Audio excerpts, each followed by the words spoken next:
and in today's presentation, I'm going to be talking about leading change, why transformation efforts fail. It's an article by John Cotter, giving a brief introduction about the author. He's a renowned professor of leadership. He is the founder of Cotter International. That's a management consulting firm. He has 2 MIT degrees, a Bachelor's of Science and a Master's of Science in Management. He also has a Doctor of Business Administration from Harvard. He's the author of 19 books, 12 of which are business bestsellers and 2 are overall New York Times bestsellers. He is known for his work such as Accelerate, Our Iceberg is Melting, and Leading Change, which is the focus point of today's presentation. And to give a brief introduction about the article, it mainly focuses on how the business should be conducted in order to adapt to new and more challenging environment. Leaders who successfully transform business do 8 things, and they do them in the right order. So a few examples of the companies that have gone through such transformation is Ford, Landmark Communication, Eastern Airlines, etc. And 2 major lessons have to be learned through this article. One is that we've got to follow all the steps, and skipping steps only creates an illusion of speed, but it does not necessarily mean successful transformation.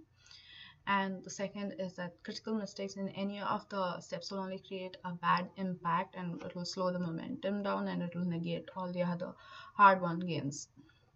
The first step is you have to establish a sense of urgency.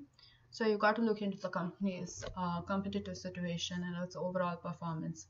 And in terms of the market position, its technological trends, its financial performance, and you take all this situation and you put it across to your employees in such a way that it's a company's current crisis, or it's a potential crisis, or it presents as a great opportunity for the company.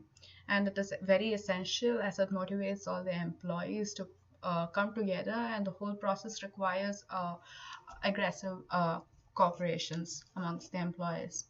If the company fails at the first step, the reasons could be that it underestimates the effort that is required for driving the people out of their comfort zone, or it probably overestimates how successful they have been in creating a sense of urgency.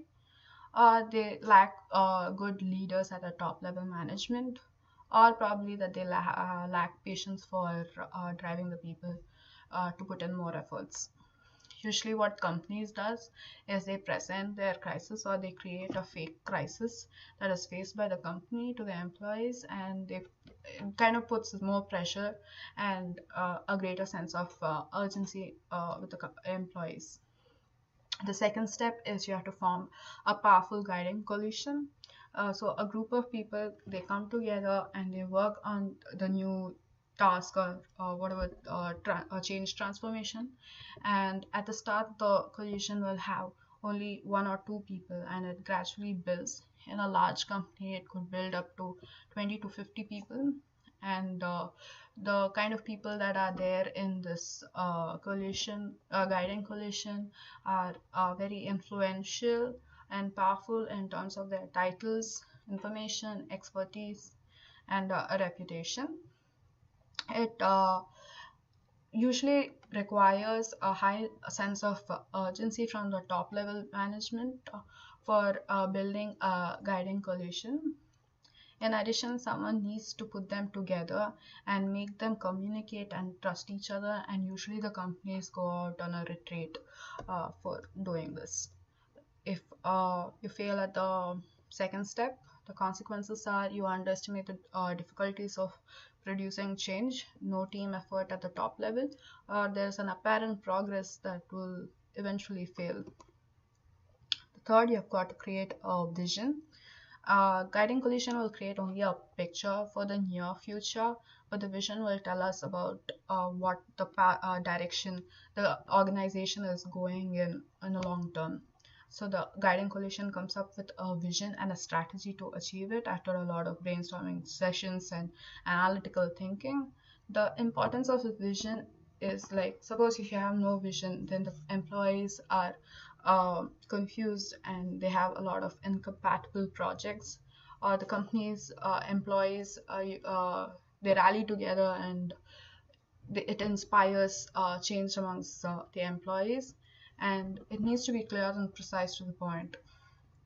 The step 4 is communicating the vision. Um, Usually, there are three patterns of miscommunication while putting across the company's vision. First one is that you're not making enough efforts in communicating the vision, that not many people will understand the new approach. Then the head of the group, it gives them a long speech, but people still don't understand what is going on. And the third reason why communicating the vision fails is because a senior member from the top level executive, he opposes the vision, and it creates a cynicism amongst the employees. A good communication will capture the hearts of the employees, and it motivates them to put in more effort. And to get good communication, you've got to use all channels of communication to broadcast your vision. The fifth step is empowering others to act on the vision. So that mainly involves removing obstacles in order to achieve the goal.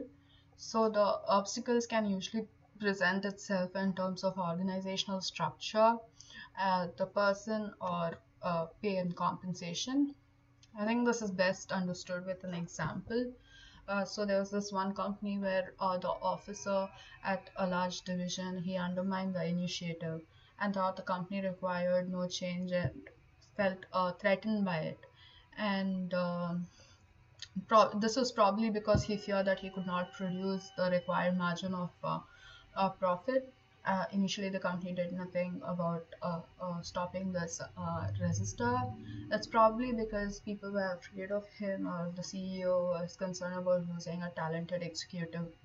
So the low-level managers concluded that the senior level management had lied to them about their commitment of renewal, and slowly things started to fall apart. So it is very important that you remove all the blockers at the initial stage itself. Step 6 is planning for and creating short-term wins. So you have the risk of losing momentum if there are no short-term goals to meet or celebrate. If there are no short-term wins, then people will lose motivation and momentum, and join the group of people who are resisting this change. A win will boost the credibility of the renewal process, and the commitment to produce the short-term wins will help to keep the urgency level up. Also, it forces people to remain focused and be clear of what the company vision is. The step 7 is consolidating improvements and making more changes. Uh, People at this companies at this stage usually make this wrong choice of declaring victory too soon, and this could yield catastrophic results. The change should sink in deeply into the company's culture, and this is usually a long-term process. And a premature victory celebration will kill the momentum, because once you declare victory, the employees will be reluctant to put in the effort, and all the changes that they made will come to a halt, and old traditions seeps back in.